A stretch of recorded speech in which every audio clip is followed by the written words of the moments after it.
el PowerPoint, les voy a comentar que el Power es muy indicativo, porque no me gustan los PowerPoint que son muy descriptivos.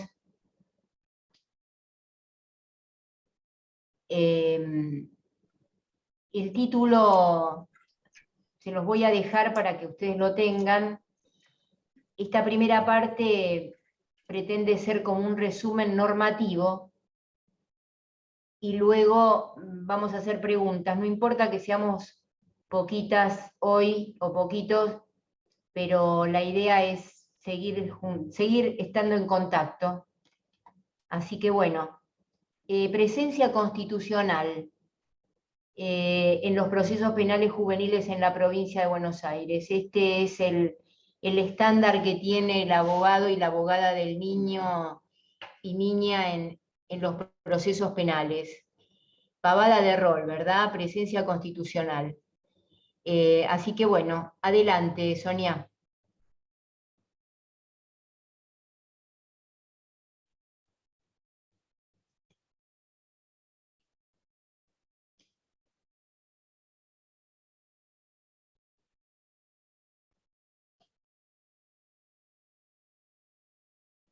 El próximo. Bueno, sí, suele fallar, pero no estoy pudiendo.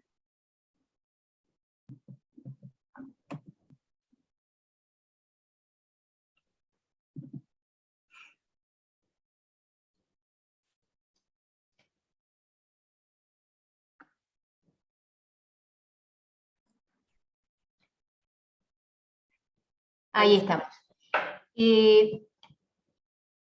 Instrumentos internacionales de derechos humanos, obviamente que es la Convención, pero no es solamente la Convención.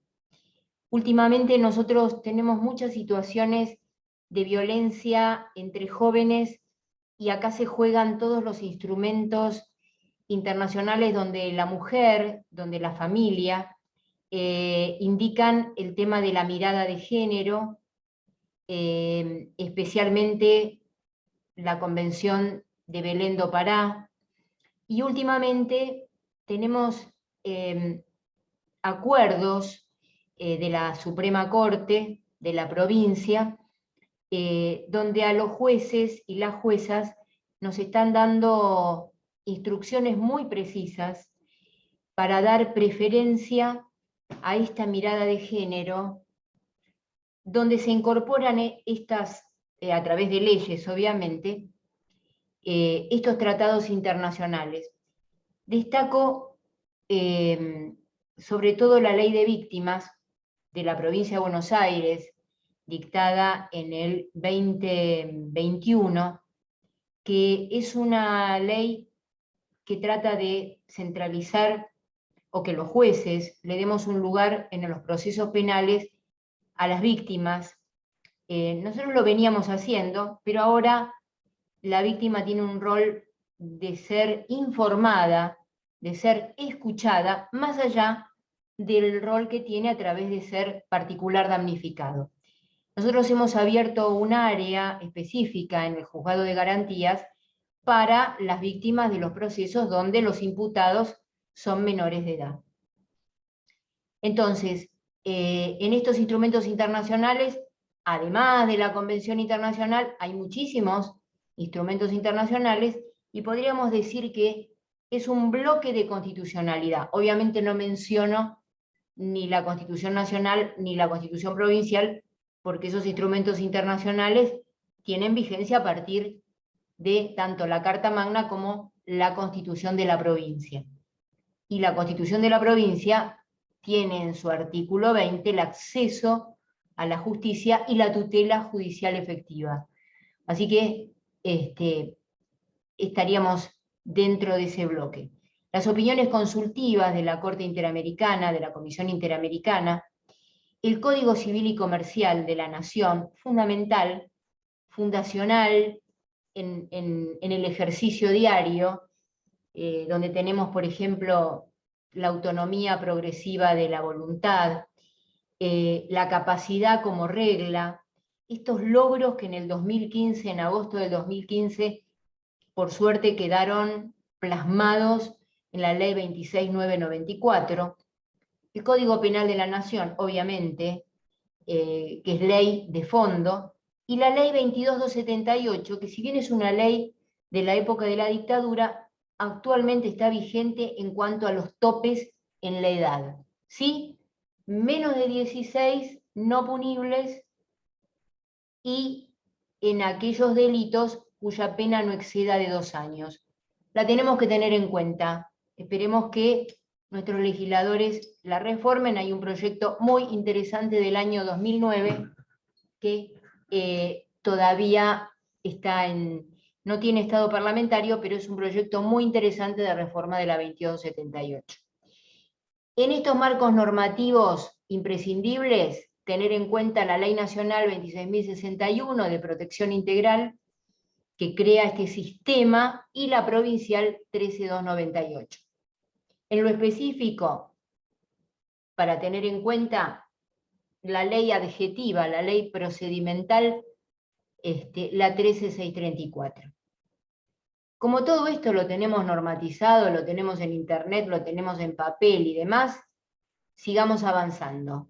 Adelante, Sonia, la próxima. No me llevo bien con esto. Bien, tranquila. Mientras vamos digiriendo las cosas, no tenemos... A mí me pasa lo mismo, pero bueno. Bueno, seguimos avanzando y yo después me pongo al día. Seguimos avanzando entonces con los niños inimputables, que no vamos a hablar de niños inimputables, vamos a hablar de niños no punibles. ¿De dónde surgen los niños no punibles? Del artículo 1 de la ley 22.278, que dice que son no punibles aquellos niños que son menores de 16 años o que han incursionado en delitos cuya pena es de 2 años o menos de 2 años. En el artículo 63 de la ley 13.634 habla de la inimputabilidad por su edad. Ahí tenemos. Y dice, comprobada la existencia de un hecho calificado por la ley como delito y presumida la intervención de un niño que no haya alcanzado la edad establecida por la legislación nacional para habilitar su punibilidad penal, el agente fiscal solicitará al juez de garantías su sobreseimiento. Sin perjuicio del cierre del proceso penal, el juez, y advirtiere la existencia de alguna vulneración de derechos, el juez de garantías establecerá la pertinencia de... en cuyo caso solicitará la intervención del Servicio de Protección de Derechos correspondiente y comunicará tal decisión a su representante legal o, ante su ausencia, al asesor de incapaces. Aquí paró un poquito.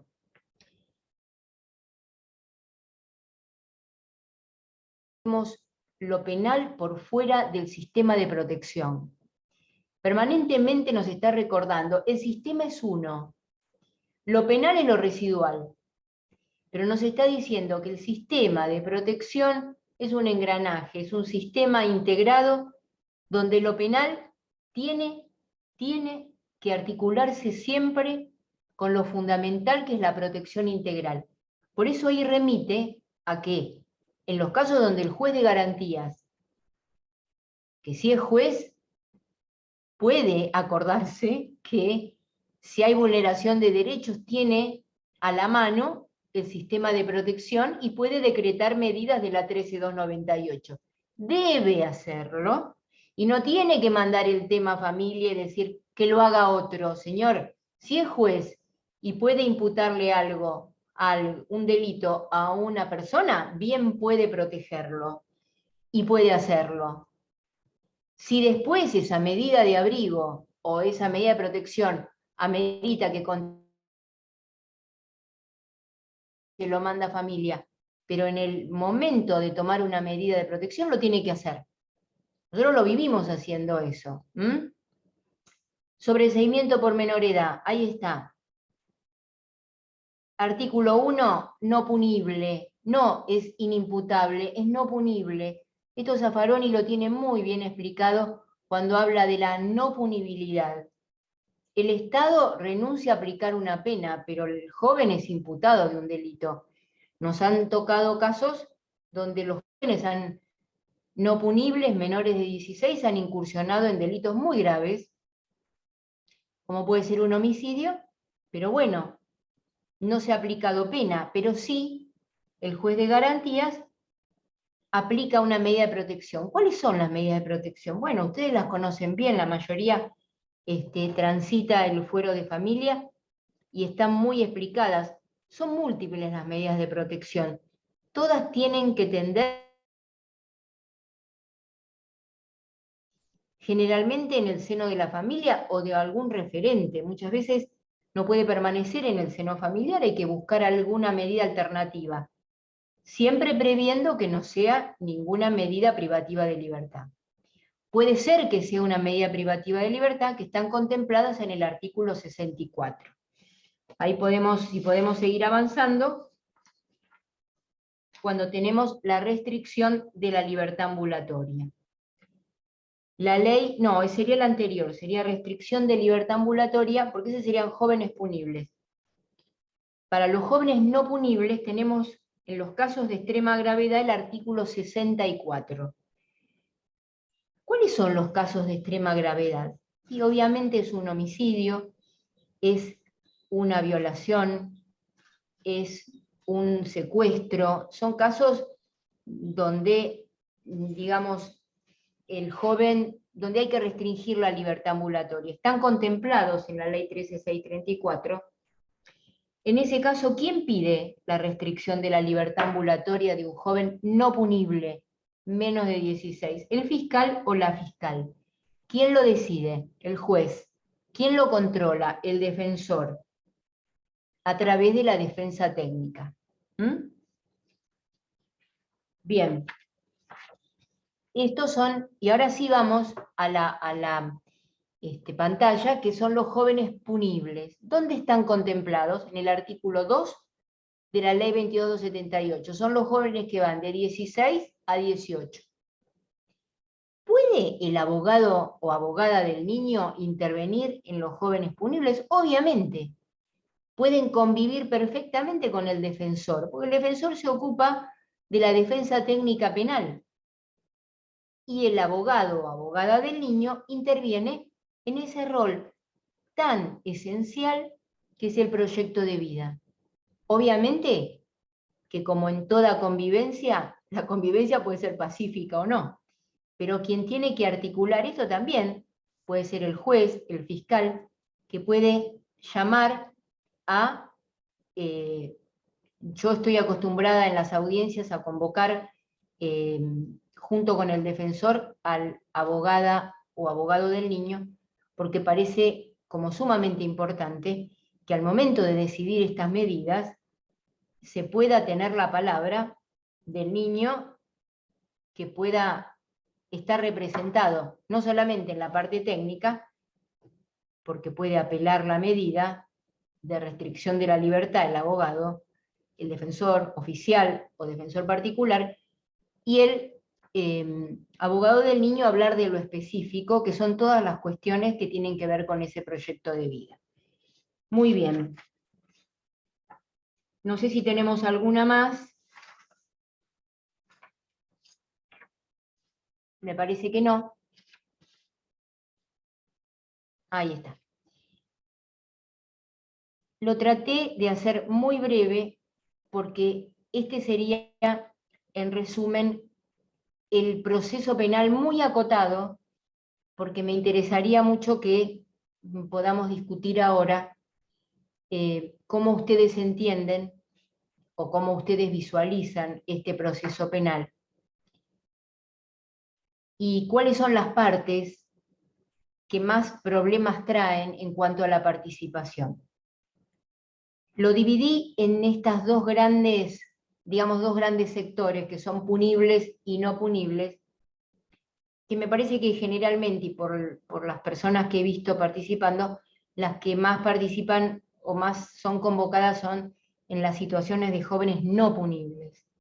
Porque el sobreseimiento, que es cuando la fiscal pide que se sobresea por menor edad, por ese artículo 1 de la ley 2278, la defensa técnica, la verdad que pasa a ser como un convidado de piedra, porque una vez que está sobreseído, y el joven está en libertad o no está restringida su libertad ambulatoria, la verdad que no hace mucho, no hace casi nada, pero el joven sigue existiendo, sigue en conflicto, si tiene que volver al barrio o está en el barrio.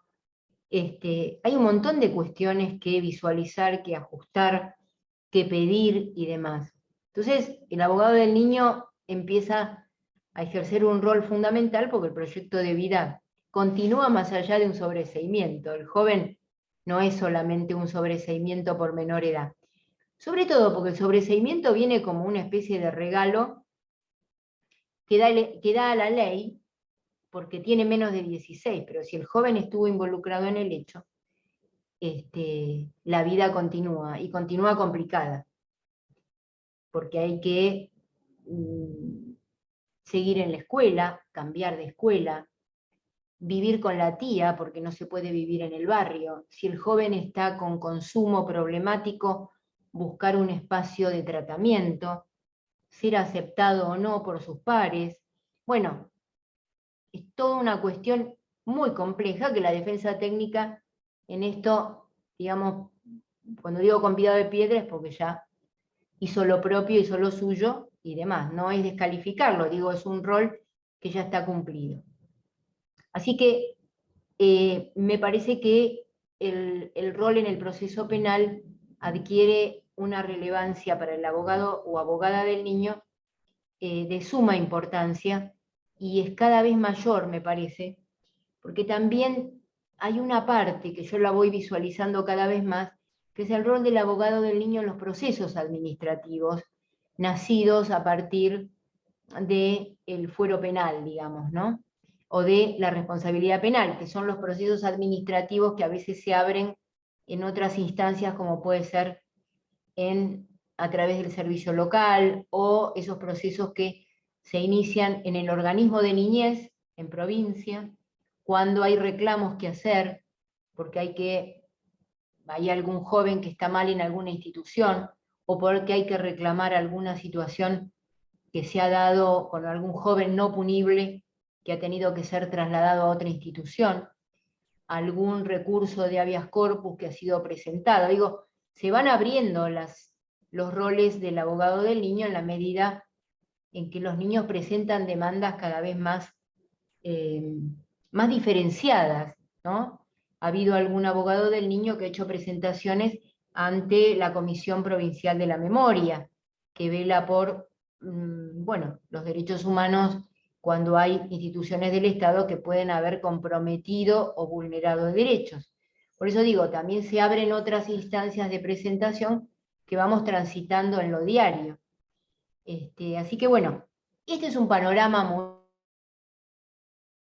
un paneo que quise plantear sin agobiarlos con normativas, porque somos todos abogados, abogadas, y bueno, la ley la sabemos, pero sí la quise resumir para que podamos ver cuál es el marco en el cual nos estamos moviendo. Así que bueno, me parece, Sonia, Marité, que estamos como a la espera de poder ver un poco las dudas y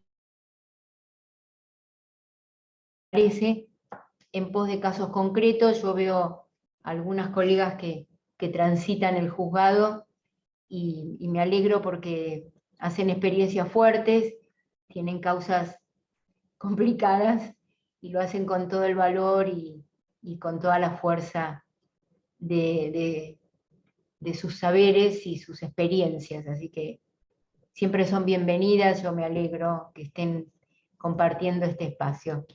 Así que bueno, adelante, ¿no?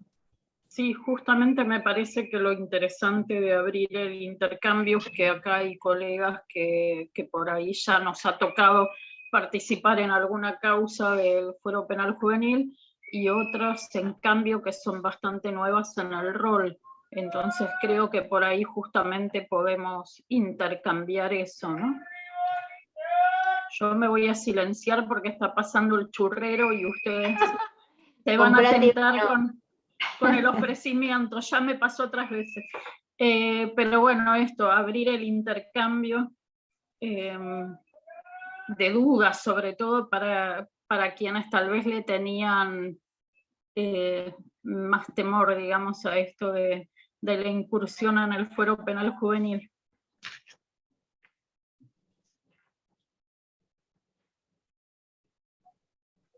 A ver quién arranca.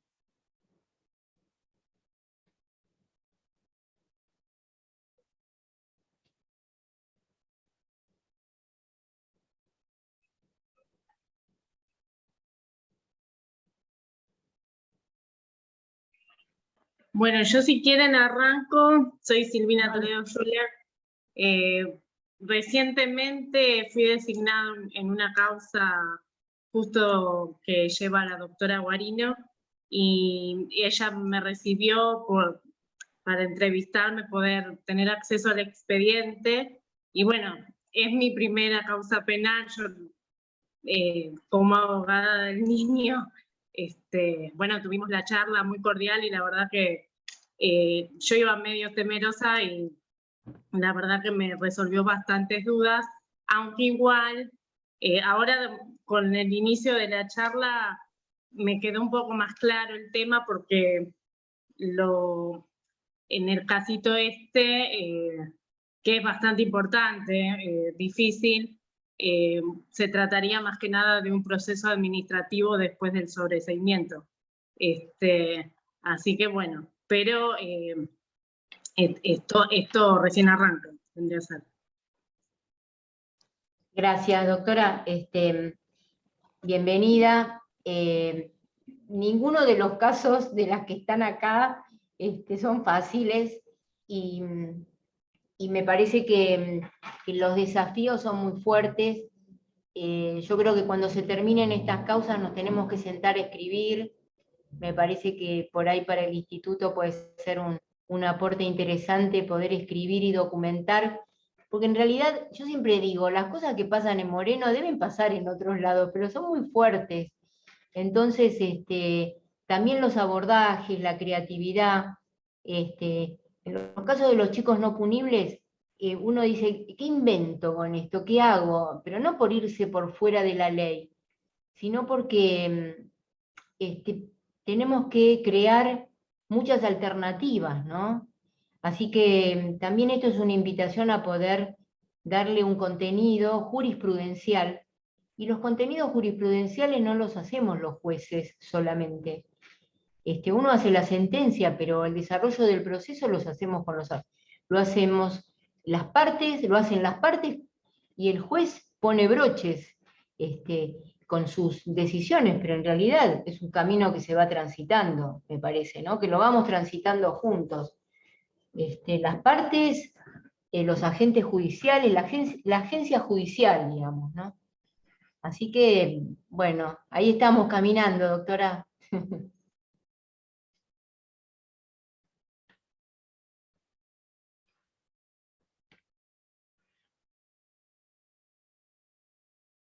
Sí, muchas gracias, muchas gracias.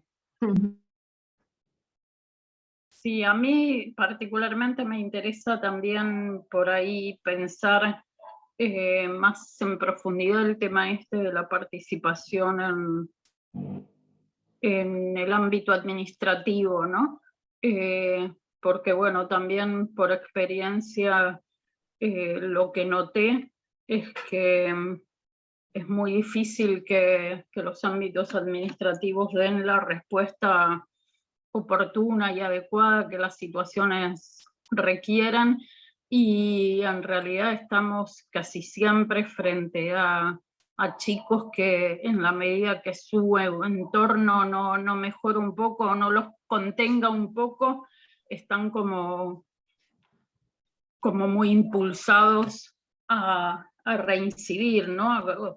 Por sus problemas de consumo, o por tener mucha presión de su entorno, por distintas circunstancias que me parece, o porque la escuela, así como es el mayor receptor de situaciones, también muchas veces es estigmatizante, digo, tiene sus pros y sus contras a la hora de abordar situaciones complejas.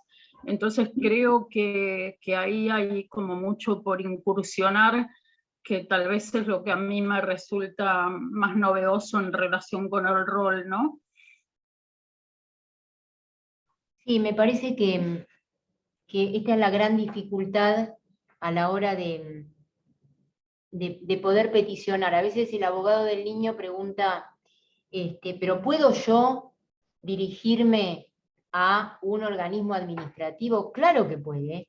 Ahora, me parece que ahí lo que el juzgado tiene que hacer es mediatizar el pedido haciendo lo suyo, ¿no? Es como cuando ustedes piden algo para que se oficie a determinado lugar, y en ese caso es jerarquizar el pedido del abogado mediante el oficio judicial, y no es que lo tenga que hacer el oficio, lo tenga que hacer el abogado del niño. Me parece que en sede penal, vieron que hacemos nosotros los oficios, pero ¿por qué? Porque es así, es un proceso donde lo lleva adelante el juzgado, y donde no es de parte, no es que el abogado tiene que hacer el oficio para que lo firme el juez, el secretario y demás. Es suficiente que lo pida el abogado, y es más, me ha pasado con algunos abogados, abogadas, que lo han pedido hasta por teléfono en situaciones muy complejas, y yo creo que esta informalidad, entre comillas, tiene que ser admitida en los procesos del fuero, porque va en el superior interés. No es una informalidad porque sí. Digo, los pedidos para que un chico sea admitido en la escuela, digo, no es que nos vamos a manejar por WhatsApp todo el tiempo, pero si hay una criatura que no es admitida en la escuela por un tema y tiene que dar una materia, y esta rapidez, y el abogado del niño lo pide para que el niño sea admitido, me parece que este tránsito por lo administrativo requiere que el juzgado esté atento a poder peticionarlo. Yo creo que hay que pulir mucho más este proceso administrativo, sacándole las partes formales que puedan hacer que el rol del abogado del niño quede trabado con cuestiones formales. Lo administrativo, el problema que tiene es la burocracia, el prejuicio, este tema de este chico es insoportable, pero este chico es un drogón, pero este chico es de una familia complicada de Cuartel Quinto, pero este chico es de tal lugar. Entonces, frente a esto me parece que la justicia tiene que adquirir un rol absolutamente de justicia restaurativa y decir, bueno, señor, hay que admitirlo en la escuela. Acá los chicos se van con oficios para ser admitidos en la escuela, y me han contestado a mí, digamos, que ya cuando me contestan al juez que no va a ser admitido porque no hay cupo, y yo sé que hay cupo, yo me dirijo directamente a la Dirección General de Escuelas, digamos. Es muy complicado esto, porque uno lo que tiene que tratar es que el chico vaya a la escuela. Me parece que este camino hay que hacerlo, pero tratar de sacar la mayor cantidad de cuestiones formales y de prejuicio. En General Rodríguez hay un trabajo bastante interesante hecho con la Dirección de Escuelas, que lo hemos venido haciendo con los colegios secundarios, con la participación de los chicos a través de los centros de estudiantes. Ahí también, digo, es un terreno fértil como para poder trabajar con el abogado del niño, en el sentido de, bueno, de conectar directamente este rol con los chicos, ¿no? Pensar que el rol del abogado del niño es hasta los 18 años, así que, porque adquiere su mayoría de edad, pero también en los problemas escolares, que para los chicos muchas veces es todo, ¿no? La inclusión en lo educativo. Así que es un campo muy, muy especial, Sonia, esto que traes. Y el otro tema es el tema del consumo y los lugares de tratamiento, que estamos teniendo un problema muy serio en la provincia con las comunidades terapéuticas, donde nos exigen el consentimiento, que muchas veces los chicos no están en condiciones de brindarlo, pero bueno, todo un camino también a hacer, ¿no? Sí, yo mientras la escuchaba pensaba, el año pasado nosotros hicimos un par de actividades por ahí desde el punto de vista más conceptual en relación a la justicia restaurativa, y ahora pensaba que también hay un rol muy interesante y todavía poco explorado en la posibilidad de que el abogado del niño proponga soluciones de justicia restaurativa, ¿no? Bien, quizás se podría apuntar. Abordajes restaurativos, digamos. Sí, sí, yo creo que yo la justicia restaurativa la entiendo como parte de la justicia del fuero. En realidad tenemos que estar animados todos y todas por ese tipo tenemos que tener ese norte, porque si no nos anima el castigo, nos tiene que animar la reparación y la restauración permanentemente. Llegar a una solución, digamos, llegado a soluciones de devolución de lo robado, no muchas veces, pero fue muy importante, o de reparación monetaria. Está bien, no es que ocurra siempre, pero fue muy importante, o de pedir disculpas por parte de unos chicos que era una situación complicada. Me parece que ennoblece mucho, a los chicos los hace sentir como que han podido superar ellos eso, y uno siente que han mediado en un conflicto, y que el conflicto desapareció y que se archivó. Pero no se archivó la responsabilidad porque los chicos la asumieron. Y los grandes ocuparon un lugar como de segundas partes, ¿no? Y los protagonistas fueron ellos. Así que estaría bueno poder pensar algunos conflictos desde ese lugar. Con el abogado del niño, me parece que estamos hablando siempre de la participación de ustedes en eso, ¿no?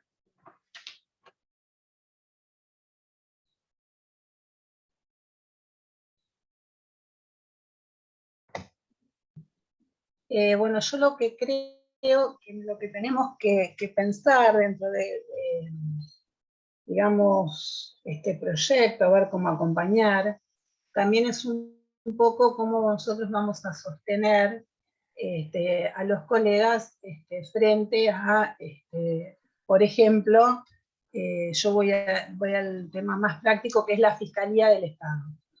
Porque, digamos, una vez sobreseído el joven, digamos, termina lo que es el proceso para el cual fuimos sorteados. Yo creo que es muy importante continuar, pero nosotros tenemos un desafío importante en ver cómo nosotros vamos a poder sostener al colega dentro de esta etapa, ¿no? Porque, digo, nosotros con Sonia empezamos sino también a tener estos reclamos a nivel administrativo de cómo se sustenta esta parte. Entonces me parece que también dentro de lo que pensamos en cómo seguir adelante, pensemos que si bien creo que hay una gran vocación de todos, también hay una cuestión de un trabajo que también debemos ver cómo lo vamos a sostener. No sé, se los dejo pensando, para pensarlo entre todos, porque a mí no se me ocurre cómo, cuando frente a casos muy concretos, estamos a veces en una lucha muy encarnizada respecto del pago de los honorarios a los colegas. Entonces, una vez concluida la causa, cómo nosotros podemos acompañar y que este proceso que haga el colega también tenga sus frutos a nivel trabajo, porque todo esto también implica un tiempo y una remuneración que nos cuesta terriblemente conseguirla en temas formales. Estamos encaminados, se va cobrando, pero ¿qué va a pasar en si bien nosotros somos abogados de niños, hasta que el niño cumpla 18 años, cómo se va a reglamentar esa parte dentro de la justicia restaurativa para que el colega que está trabajando también pueda tener su honorario. Y yo, en lo personal, creo que lo de la justicia restaurativa va por otro lado, en el sentido de que no es que haya que esperar a los 18 años, sino que lo que yo trataba de explicar es que hasta los 18 años es posible designar un abogado del niño. Las causas se terminan mucho más rápido y la regulación de honorarios tiene que ser inmediata. Y no con el sobreseimiento, sino que el sobreseimiento es una cuestión penal que puede empezar la causa y el abogado del niño empieza al día siguiente del sobreseimiento. Lo importante es que si a los 6 meses del sobreseimiento se termina la causa, porque las medidas tutelares van a durar 6 meses, junto con la resolución de cese, se regulan los honorarios y la actividad del abogado en esa causa se terminó. Digo, está regulada la actividad del abogado del niño, no para que dure eternamente, sino el sobreseimiento tiene un tiempo de, digamos, se dicta hoy, porque lo pidió la fiscal o no, y luego las medidas tutelares en la cual participa el abogado del niño tienen un tiempo de duración, para que la actividad de ese abogado también esté contemplada y no tenga que trabajar sin tiempo. Lo que no podemos regular los jueces es la actividad apelatoria que tiene la Fiscalía de Estado, porque la Fiscalía de Estado uno regula 16 ius conforme la ley, porque a mí me dan ganas de regular 20 y me lo reduce a 6. Entonces hay una actividad de la Fiscalía de Estado que es una actividad política. La verdad que es terrible porque se meten en cuestión. Después va la Cámara y la Cámara confirma en todo caso o reduce también. Esa es la cuestión. Y me parece que vale la pena siempre poder apelar por bajos. Está bueno que se apelen por bajos, pero la que apela es la Fiscalía de Estado, por alto, ¿no? Es una actividad muy compleja e injusta para ustedes, ¿no? No, justamente como es compleja, qué sé yo, a veces uno no sabe si es injusto, porque hay expedientes que solamente un solo contacto y uno puede resolverlo, y hay otros expedientes que son años, entonces, bueno, compleja sí, porque sí, o sea, nosotros por suerte podemos llegar a que se cobre, ¿no? Pero lo que digo, que en el caso de la justicia restaurativa, me parece que está bueno, mientras esto que vos estás aclarando, de un tiempo, porque a veces, digamos, se ordena la cosa y bueno, si no es como que queda en esto, yo me quedé en esto hasta los 18 años, entonces bueno, resulta que cuánto tiempo, porque a veces nos pasa, nosotros trabajamos un montón de tiempo, y a los postres, o bueno, a lo mejor con un contacto se resolvió, pero es el menor de los casos, ¿no es cierto? Entonces, bueno, yo no digo que también está bueno que... Las experiencias que yo tengo, en los casos donde se resolvió por justicia restaurativa no hubo abogado del niño designado. La verdad que los casos que tenemos en el juzgado son muy complejos y hay un tiempo agravado por el vínculo y demás, donde está participando el abogado del niño y va a ser un tiempo determinado, porque el joven ya fue egresado, en otro caso está viviendo con el papá y demás, y ya hay una audiencia designada para el cese. Bueno, en esa audiencia el joven cumplió 16, no se va a esperar a los 18 años, se va a cerrar esa causa, y cuando se cierra se regulan honorarios, digo, no hay que esperar a los 18 años. No he tenido casos de justicia restaurativa. Yo estimo que en los casos de justicia restaurativa, donde haya un abogado del niño, habrá que regular en función de los trabajos realizados. No habrá que esperar, no creo que haya que esperar, me parece que el tema de esperar a los 18 años no tiene nada que ver con la justicia restaurativa. La justicia restaurativa es una forma de resolver conflictos. Y la actividad del abogado tiene que ser medida por la actividad que desempeña, no ligarlo al abogado ni a un proceso que dure todo un tiempo. Me parece que eso es más para el fuero de familia, que tiene que ver con otro tipo de actividad. pero no para el fuero penal juvenil, donde es mucho más dinámico, donde los procesos, por ejemplo, una prisión preventiva no puede durar más de 1 año. Sí se prorroga la prisión preventiva. Una medida de seguridad tiene que durar como máximo 6 meses. Y si el joven está en libertad, la verdad que si el joven está en libertad, las medidas tutelares son 3 meses, renovables por 3. Uno tiene que aspirar a que esto funcione en 3 y en 6 meses. La verdad que lidiamos con un montón de efectores, lidiamos con el tratamiento y demás. Pero bueno, ahí ya depende mucho de otros efectores. Y esa lucha la damos a diario con reclamos, con cosas y demás. Pero nos toca a nosotros esa lucha.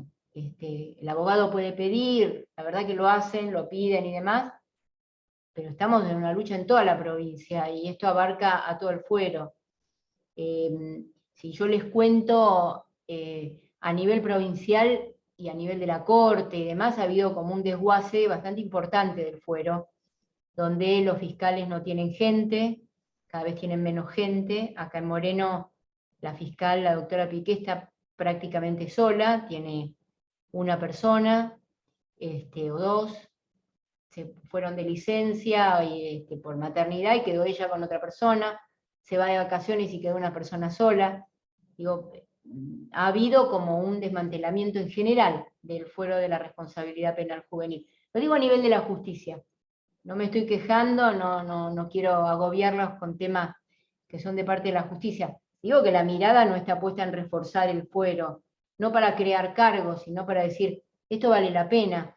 Y me parece que cuando se regulan honorarios y la Fiscalía de Estado apela, también hay una mirada de desvalorizar lo que el colega abogado del niño está haciendo, ¿no? Porque apelan por altos cuando son cosas, digo, apelar por altos 10 ius, ¿no? Me da la impresión que Lo que también... pasa es que nosotros llegamos, sí, no, te quería comentar esto, Mirta, que como fue una lucha de muchos años, nosotros llegamos a un acuerdo que a 7 ius, porque si no apelaban todo. Claro. A 7 ius no se apelaban y arriba, bueno, iban a apelar. De todas maneras, es más lo que la Cámara nos confirma, e inclusive en algunos casos ha elevado que lo que nos baja. A ver, no estoy defendiendo a la Fiscalía del Estado, sino es lo que tenemos, lo que pudimos lograr y se está trabajando siempre para más. Está bueno. Pero bueno, digo, también es importante ver estos términos y que los colegas sepan como para saber también dónde estamos parados, y la verdad que es una pena que no haya habido más participación, porque una de las interrogantes y siempre problemas que tenemos respecto de recusaciones son en tema penal, porque bueno, el colega que no hace penal se siente como que bueno, que con esto no puede. Y en realidad también es una lástima porque te ofreciste hacer una guía dentro de esto, así que bueno, por ahí tengamos que repetir o ver, hacer esta charla de carácter obligatorio, porque creo que nosotros también tenemos la responsabilidad de estar a la altura. Sí, yo no a los en ese chapuzones. sentido, Marité, perdón, sé que levantó la mano la doctora Monzón, pero les quiero decir que más allá de la participación sepan, y ustedes transmítanlo, por favor, Sonia y Marité, que tanto la jueza como el equipo estamos siempre alegres, dispuestas a recibirlos y a recibirlas y a que miren la causa, a que se lleven copias, a que explicarles todo lo que necesiten, a que despejen los miedos, a que si me piden traer un chico o una chica porque necesitan hablar, a tratar de traerlo, como hicimos el otro día, que estamos dispuestas y dispuestos a abrirnos a todas las necesidades que puedan tener. A despejar los miedos, sobre todo lo penal, es un fuero, la verdad, que causa miedo, y bueno, si esta vez no estuvieron, cuenten conmigo siempre. Yo no nací en Moreno, pero me puse la camiseta de Moreno el día que abrí el juzgado, ya va a ser 17 años ahora en marzo, así que cuenten siempre conmigo, no me importa que no estén hoy, pero bueno, así que bueno, tranqui. Bueno, pidió la palabra Lucía y después está Mayra. Hola, buenas tardes. Mira, yo creo que por ahí, bueno, es una pena que seamos tan poquitos. Lo que creo que deberíamos quedar en claro es que el rol del abogado del niño en el Foro Penal Juvenil no está íntimamente ligado con la defensa del niño, que esa es una tarea del defensor, que nosotros, como nos explicaba la doctora, estamos más en lo que tiene que ver con el proyecto de vida del niño, no necesariamente con todo lo que tenga que ver el manejo del derecho penal en sí, con el planteo de las nulidades, los plazos, las pruebas, el recurso. Creo que por ahí, si tomaran conocimiento los colegas que se asustan frente a esta situación, serían más partícipes en estas cuestiones y no se excusarían como se viene haciendo tan seguido, como he escuchado que está pasando. Sí, y me parece que es perfecto eso, es una aclaración muy justa, porque es tal cual, es tal cual.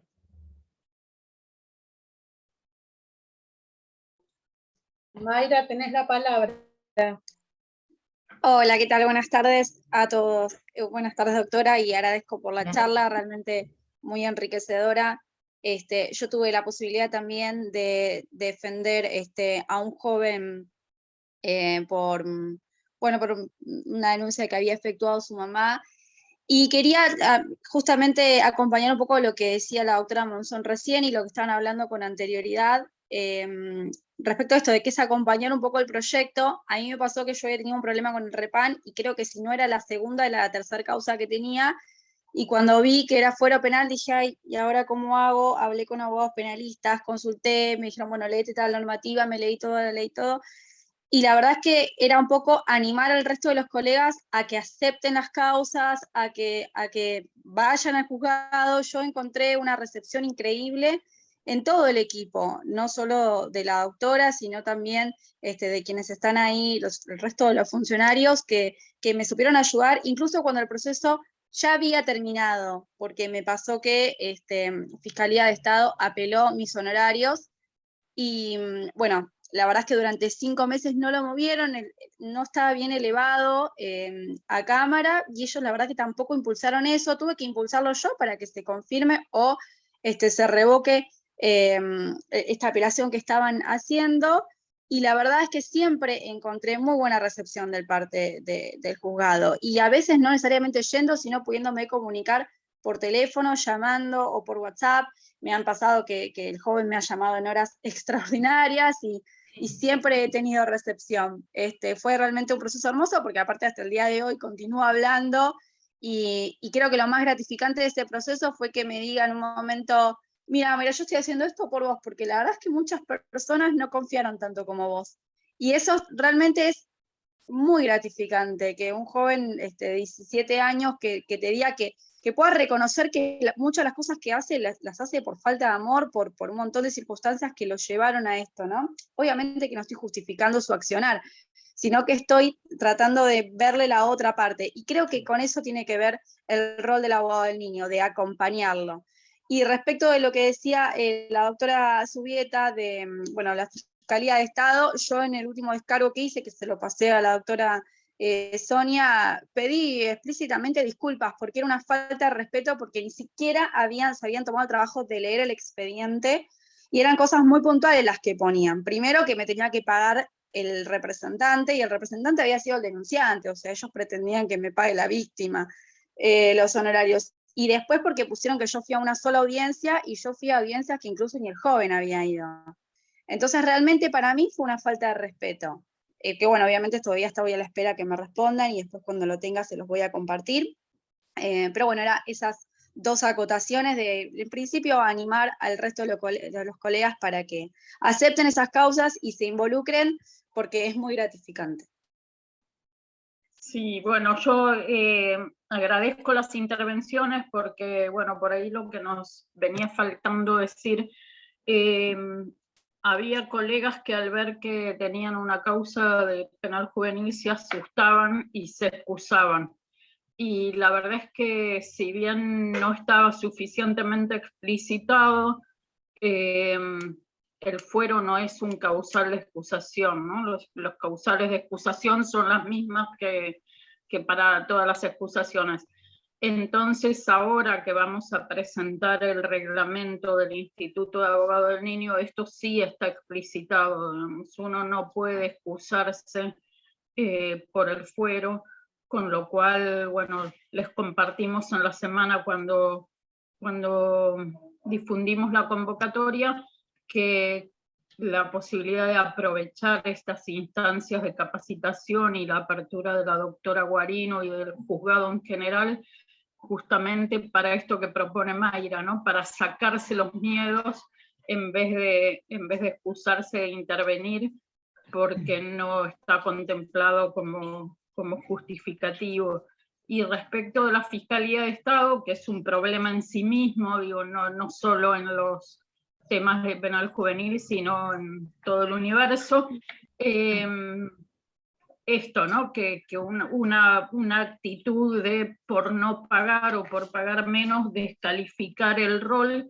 Yo, por ejemplo, en el fuero de familia les hago notar cuando rechazo la apelación que en el mismo escrito que apelan los honorarios por altos, están pidiendo la visualización MEB del expediente, con lo cual ellos mismos están reconociendo que el expediente nunca lo vieron.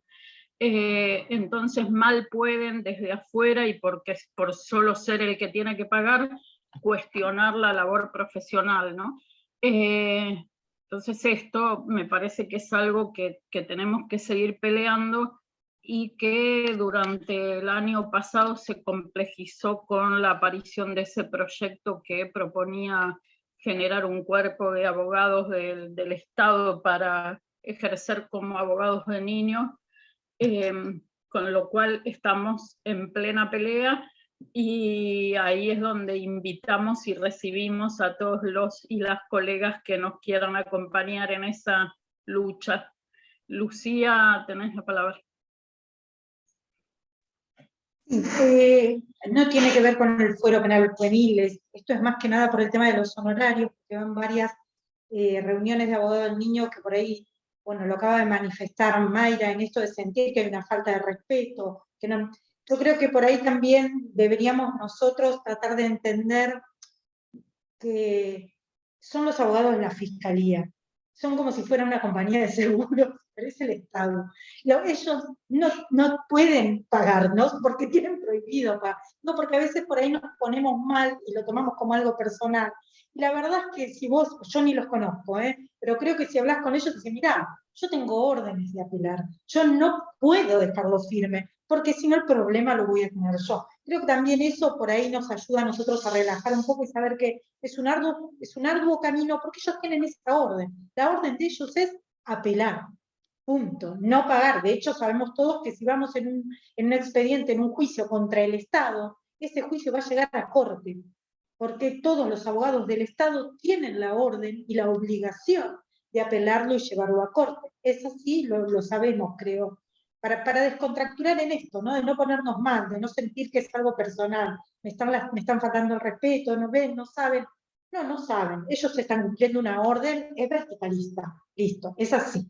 Por más que les quisieran pagar, no pueden hacerlo. Sí, es importante eso, ¿no? Como dirían los psicólogos, no engancharse. No engancharse con el otro. El otro tiene la función, como todo fiscal del Estado, de apelar. Es una función que es inherente a su función, con lo cual, bueno, dejarlo ahí, argumentar, tener los escritos bien, con mucho argumento, y hay un compromiso de la provincia de seguir peleando esto.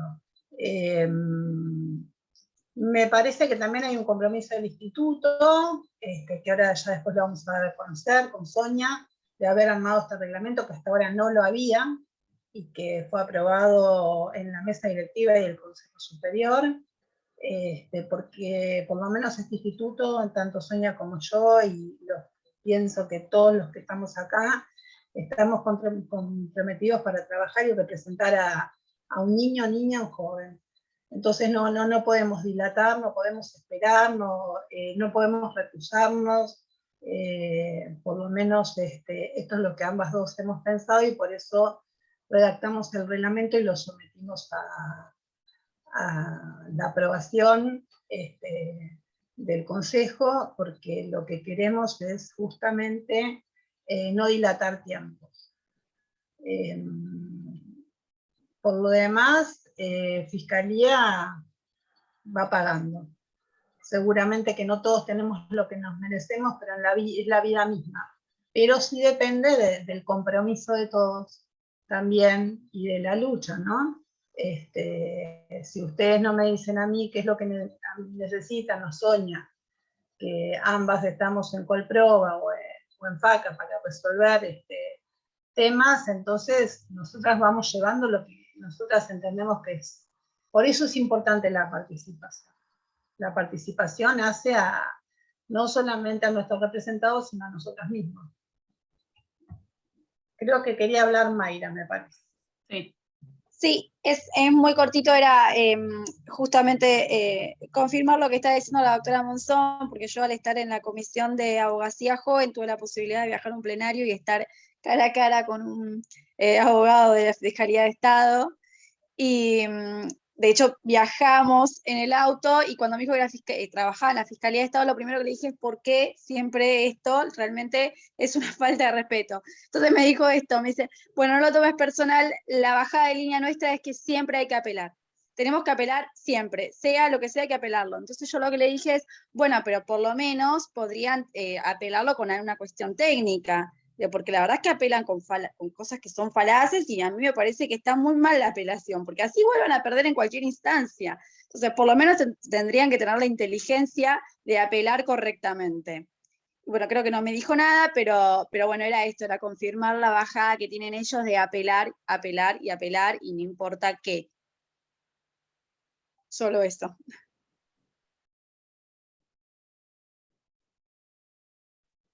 Bueno, no sé si Sí. tenemos alguna consulta. Sí.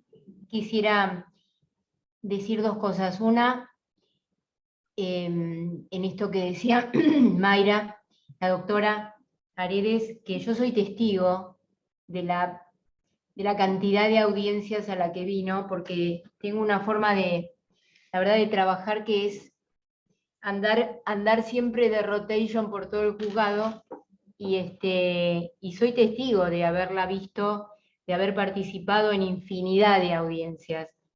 Así que todas las veces que sea necesario que yo pueda dar fe de estas cuestiones en presentaciones administrativas y demás, yo lo voy a hacer, porque yo no cuento la cantidad de escritos, porque tengo presente la participación de los y las abogadas en la vida de las causas y en el acompañamiento.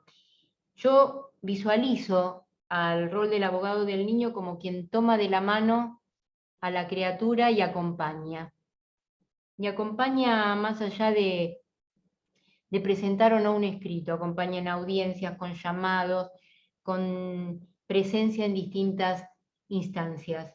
Ese es un tema. Y el otro tema que no se ve, pero que lo quiero destacar, es el drama del Banco Provincia, que lo ha llevado adelante el secretario del juzgado, Willy, que todos lo conocen, porque fue un drama impresionante, donde en plena pandemia él se fue hasta el banco y logró que nos aceptaran. Como no tenemos Augusta en el juzgado, tenemos el SIM, era un drama que nos rechazaban los oficios, iban y venían y demás.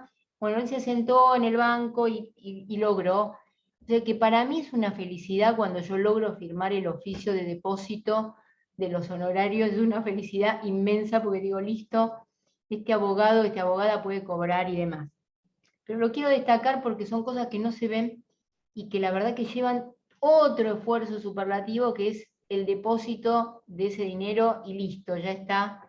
Y que no es mío, ese esfuerzo es del del equipo que me acompaña y que hay un montón de cosas que yo puedo hacer gracias a la gente que está conmigo, ¿no? Así que bueno, lo quiero dejar sentado porque es una tarea que no se ve pero que está presente y demás.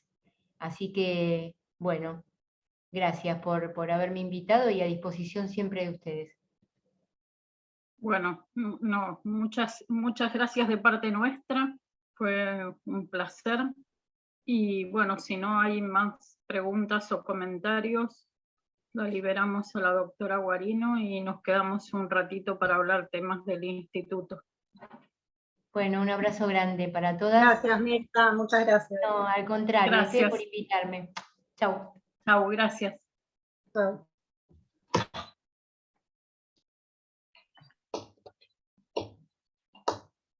Bueno,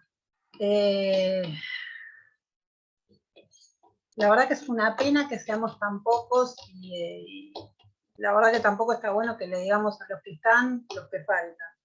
Pero sí, Sí, no, de hecho yo estaba pensando que aprovechando que hay docentes, hacer el paralelo con las reuniones de padres, ¿no? Que generalmente los que están son los que no hacen falta porque se ocupan todo el año. Claro. Entonces todo esto que vamos a decir no es para ustedes, pero claro, bueno, eso es por eso digo, porque siempre es lo mismo. Pero sí los invitaría a que las experiencias que han tenido las traspasen y las digan, sobre todo en materia penal, porque yo ya me cansé de decir que es un tema de que se acompañe del chico y que con la materia penal no tiene nada, pero bueno, la verdad que ya está.